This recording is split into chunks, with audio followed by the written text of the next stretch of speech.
because not a lot of people know this, but I have been speaking a little bit about the fact that I am myself an experiencer.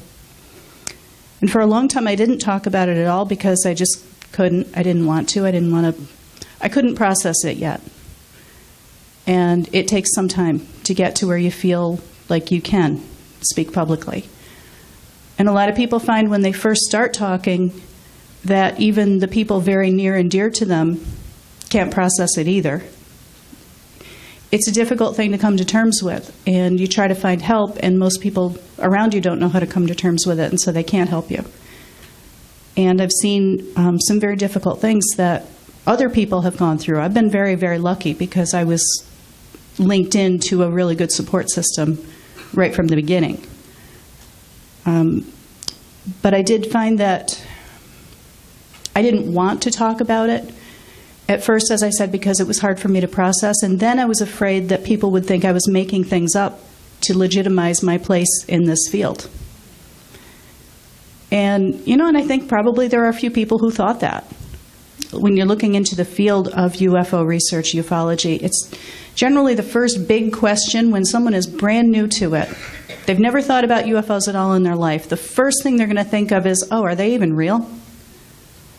And most people will say, oh, you believe in those?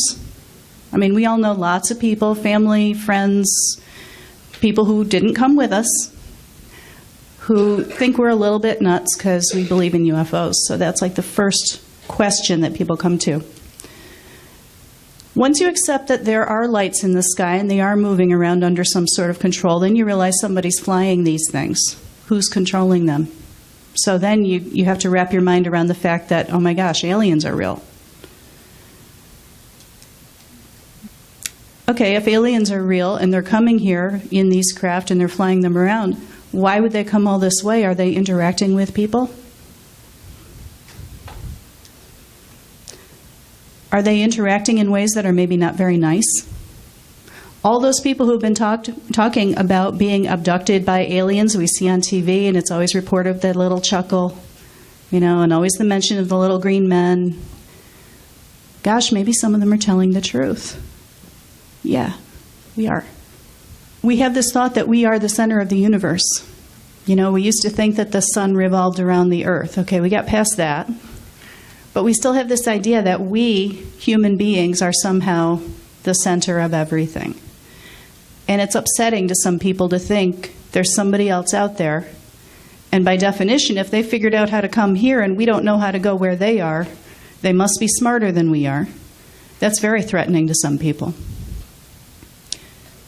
We have a lot to learn from this experience, and when you start really thinking about it, there's a great deal that you can learn. We can actually evolve as a result of these contact experiences. But the whole problem is we don't understand so much of what's happening. And our brains are wired so that when we don't understand something, we automatically fear it. And this is a reasonable response because we have to evaluate in order to make sure this thing is not a threat. So when you think back to early stages of human evolution, when we're cavemen, if something happens that you don't understand, you have to think, is that going to kill me, or should I kill it first, or is it okay? And you have to respond first as if it's a threat to make sure you're safe. So that's fine. This is not an unreasonable response. Okay, this is totally normal. But we need to get past it. Quite a few people this weekend have talked about their own experiences with abductions. There are a few common stereotypical elements that occur in most abductions, not in all of them. Everybody has unique experiences, but there are some threads that tend to recur. One is that an individual is taken either out of their bed while they're sleeping or from a car while they're driving. I found that interesting because I was wondering whether it has something to do with the state of your mind. Anybody who's driven long distances, and I do a lot, knows that you get in sort of a hypnotic state when you've been driving for a long time.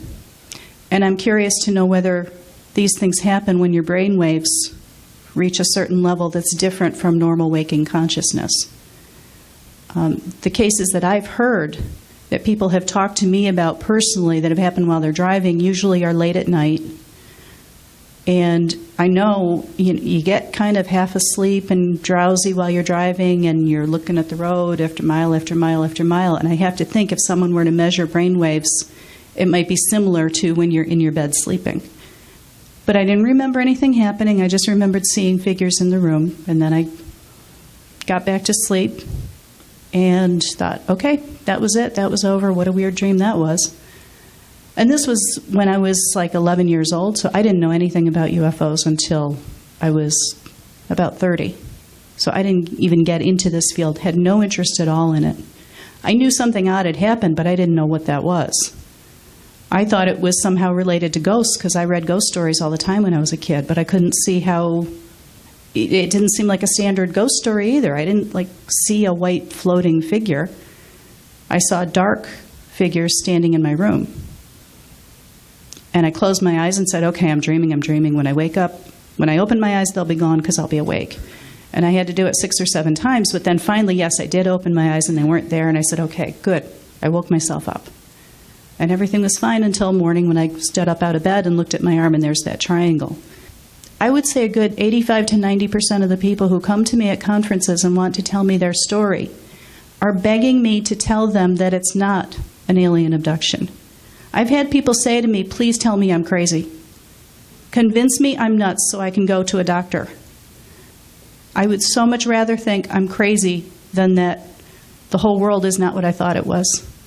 And that people are coming into my house at night and taking me out, and I don't know what they're doing, and I don't know why, and I can't stop them. And then when they find out that it follows generations, and they think, and this is going to happen to my kids, and I can't do anything about that either.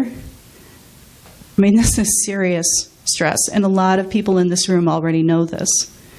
We are not as small and weak as we believe we are. There are some pretty amazing things that the human mind is able to do. It's almost a cliche. I remember when I was a kid, it was in all the magazines, humans only use about 10% of their brains. And everybody was so willing to accept that. But if you start saying, gee, maybe we could talk to each other telepathically, or maybe we can move things with our mind power, or maybe we can predict the future with our mind power. Well, that's crazy. So wait a minute, what do you think we're doing with that other 90% of our brains? Everyone's so willing to accept the fact that we're only using a little piece of what we can do, but you start speculating that maybe we can do this, maybe we can do that, and no one wants to look at it because that's nuts.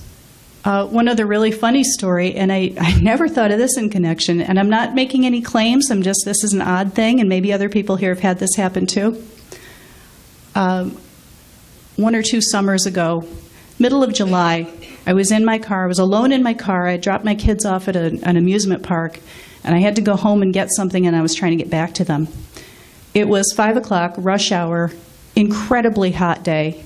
I was stuck at this interchange where 2 major highways cross each other in Rochester. It's called the Can of Worms for anybody who knows the area. There's a reason they call it that.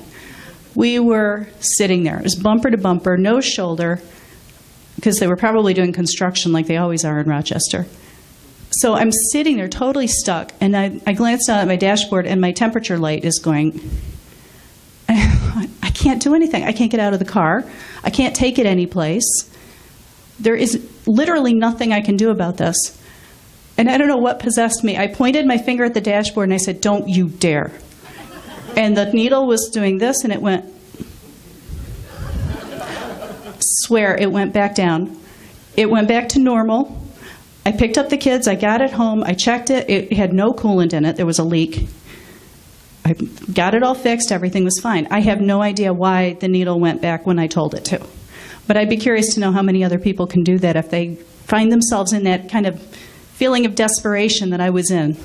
Now, to my mind, this right here is the key to doing all of this research into the alien abduction phenomenon.